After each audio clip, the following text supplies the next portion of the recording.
ಆತ್ಮೀಯ ಸ್ನೇಹಿತ ಬಂಧುಗಳೇ, ಇವತ್ತಿನ ಈ ಸಂಚಿಕೆಯಲ್ಲಿ ನಿಮಗೆ ವಿಚಿತ್ರ ಅನಿಸಿದರೂ ಸತ್ಯವಾದ ರೀತಿಯಲ್ಲಿ ಕಣ್ಮುಂದೆ ಕಾಣುವಂತಹ ಒಂದು ವಿಚಿತ್ರ ಬಂಡೆಯ ಕುರಿತು ನಿಮ್ಮ ಮುಂದೆ ಹೇಳಲು ಬಂದಿದ್ದೇನೆ. ಸ್ನೇಹಿತರೆ, ಈ ಬಂಡೆಯ ಕುರಿತು ಕೇಳಿದರೆ ನಿಮ್ಮ ಮೈ ರೋಮಾಂಚನಗೊಳ್ಳುತ್ತದೆ. ಬೆಟ್ಟದ ತುತ್ತ ತುದಿಯಲ್ಲಿ ಎದ್ದುಕೊಂಡು ತೂಗಾಡುವುದರ ಮೂಲಕ ತನ್ನ ಪವಾಡವನ್ನು ತೋರಿಸುತ್ತಿರುವ ಈ ಬಂಡೆಯ ಕುರಿತು ಇವತ್ತು ಈ ಸಂಚಿಕೆಯಲ್ಲಿ ಸವಿಸ್ತಾರವಾಗಿ ನೋಡೋಣ. ಬೆಟ್ಟದ ತುತ್ತ ತುದಿಯಲ್ಲಿ ನಿಂತಿರುವ ಈ ಬಂಡೆ ಅಲುಗಾಡಲು ಕಾರಣವಾದರೂ ಏನು? ಈ ಬಂಡೆಯ ಕುರಿತು ಅಲ್ಲಿರುವ ಸ್ಥಳೀಯರು ಏನಂತ ಹೇಳ್ತಾರೆ? ವಿಜ್ಞಾನಕ್ಕೂ ಸವಾಲಾಗಿ ನಿಂತಿದೆಯಾ ಈ ಬಂಡೆ? ಹೌದು, ಇವೆಲ್ಲ ವಿಚಾರಗಳನ್ನು ಈ ಸಂಚಿಕೆಯಲ್ಲಿ ಸವಿಸ್ತಾರವಾಗಿ ಹೇಳಲು ಬಯಸುತ್ತೇನೆ. ಸ್ನೇಹಿತರೆ, ಅದಕ್ಕಿಂತ ಮುಂಚಿತವಾಗಿ ನೀವೇನಾದರೂ ನಮ್ಮ ಯೂಟ್ಯೂಬ್ ಚಾನಲನ್ನು ಮೊದಲ ಬಾರಿಗೆ ವೀಕ್ಷಿಸ್ತಾ ಇದ್ದರೆ ದಯವಿಟ್ಟು ಸಬ್ಸ್ಕ್ರೈಬ್ ಆಗುವುದರ ಜೊತೆಗೆ ಲೈಕ್ ಮತ್ತು ಶೇರ್ ಮಾಡೋದು ಮಾತ್ರ ಮರಿಬೇಡಿ. ಸ್ನೇಹಿತರೆ, ಪ್ರಕೃತಿ ಸಾಕಷ್ಟು ರಹಸ್ಯಗಳ ದೊಡ್ಡ ತಾಣ. ಬಗೆದಷ್ಟು ಅಪೂರ್ವ ಸಂಗತಿಗಳು ಇಲ್ಲಿ ಕಾಣಸಿಗುತ್ತವೆ. ಇಂತಹ ದೃಶ್ಯಗಳು ನಮ್ಮನ್ನು ಚಕಿತಗೊಳಿಸುತ್ತವೆ. ನಮ್ಮ ಇಂತಹ ಸುಂದರ ಪರಿಸರದಲ್ಲಿ ಸಾಕಷ್ಟು ಅಪೂರ್ವ ಅದ್ಭುತಗಳು ಸಹ ಇವೆ. ನಿಸರ್ಗ ನಿರ್ಮಿತ ಇಂತಹ ಅದ್ಭುತಗಳು ನಮ್ಮನ್ನು ತನ್ಮಯ ರೀತಿಯಲ್ಲಿ ಕಾಣಿಸ್ತಾ ಇದೆ. ಅಂತಹದ್ದೇ ಕೆಲವು ಸುಂದರ ತಾಣಗಳು ಇರುವಂತಹ ಜಿಲ್ಲೆ ಕರ್ನಾಟಕದ ಚಿತ್ರದುರ್ಗ.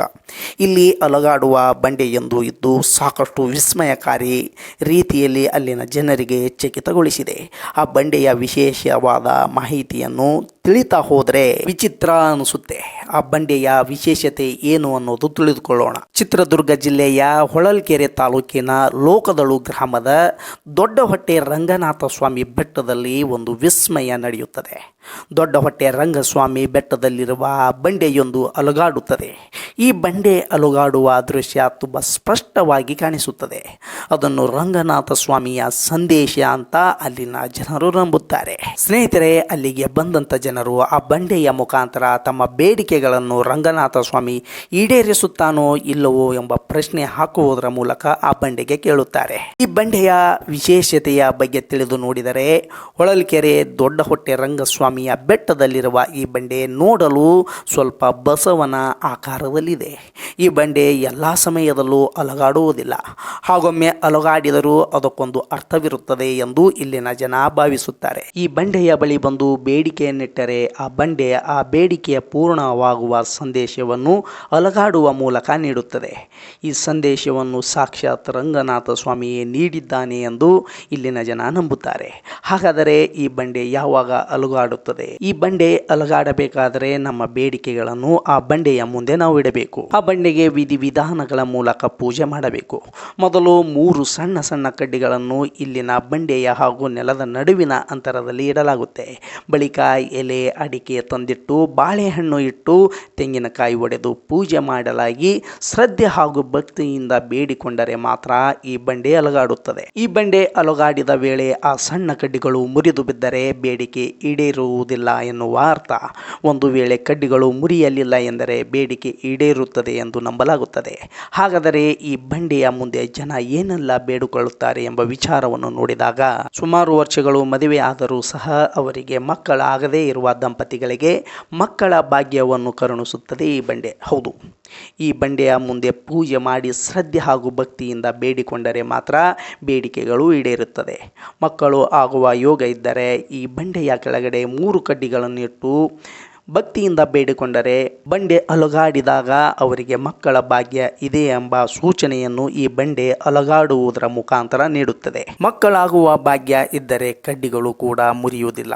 ಏನಾದರೂ ಒಂದು ಪಕ್ಷದಲ್ಲಿ ಬಂಡೆ ತೂಗಾಡಿ ಬಂಡೆಯ ಬುಡದಲ್ಲಿರುವ ಆ 3 ಕಡ್ಡಿಗಳು ಮುರಿದು ಹೋದರೆ ಅವರಿಗೆ ಮಕ್ಕಳಾಗುವ ಭಾಗ್ಯ ಇಲ್ಲ ಎಂಬ ಸೂಚನೆಯನ್ನು ಸಹ ಆ ಬಂಡೆ ನೀಡುತ್ತದೆ.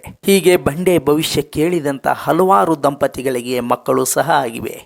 ಈ ಬಂಡೆಯ ಸುತ್ತಮುತ್ತಲಿನ ಗ್ರಾಮಗಳಾಗಲಿ ಜಿಲ್ಲೆಯ ಹಲವಾರು ಜನಗಳು ತಮ್ಮ ಜಮೀನಿನಲ್ಲಿ ಕೊರೆಸುವಂಥ ಬೋರ್ವೆಲ್ಗಳ ಭವಿಷ್ಯವನ್ನು ಕೇಳಿಕೊಂಡು ಸುತ್ತಮುತ್ತಲಿನ ಜನ ತಮ್ಮ ಜಮೀನಿನಲ್ಲಿ ಬೋರ್ವೆಲ್ ಕೊರೆಸಿ ನೀರು ಸಹ ಕಂಡುಕೊಂಡಿದ್ದಾರೆ. ಈ ಬಂಡೆ ತೂಗಾಡುವುದರ ಮೂಲಕ ಜನರಿಗೆ ಭವಿಷ್ಯ ಹೇಳ್ತಾ ಇದೆ. ಹಾಗಾಗಿ ಜನರಿಗೆ ಹೆಚ್ಚಿನ ನಂಬಿಕೆ ಈ ಬಂಡೆಯ ಮೇಲೆ ಬಂದಿದೆ. ಈ ಬಂಡೆಯ ಪವಾಡವನ್ನು ಇನ್ನಷ್ಟು ತಿಳಿಯಲು ಜನ ಪರೀಕ್ಷೆಗೂ ಸಹ ಮುಂದಾಗಿದ್ದಾರೆ.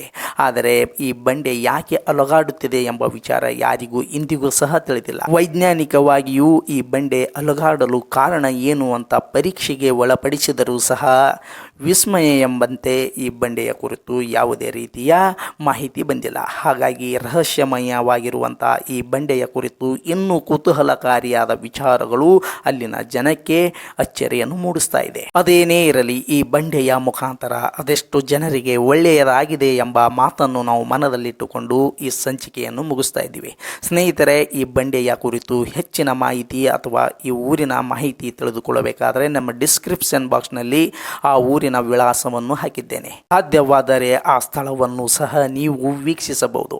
ಸ್ನೇಹಿತರೆ, ಮುಂದಿನ ಸಂಚಿಕೆಯಲ್ಲಿ ಇನ್ನೊಂದು ವಿಸ್ಮಯಕಾರಿ ಹಾಗೂ ಅದ್ಭುತ ವಿಷಯದೊಂದಿಗೆ ನಿಮ್ಮ ಮುಂದೆ ಬರುತ್ತೇನೆ ಅಂತ ಹೇಳುತ್ತಾ ಈ ಸಂಚಿಕೆ ಮುಕ್ತಾಯಗೊಳಿಸುವೆ. ಅಲ್ಲಿಯವರೆಗೆ ನನ್ನೆಲ್ಲ ಮಿತ್ರರಿಗೆ ಜೈ ಹಿಂದ್, ಜೈ ಕರ್ನಾಟಕ ಮಾತೆ.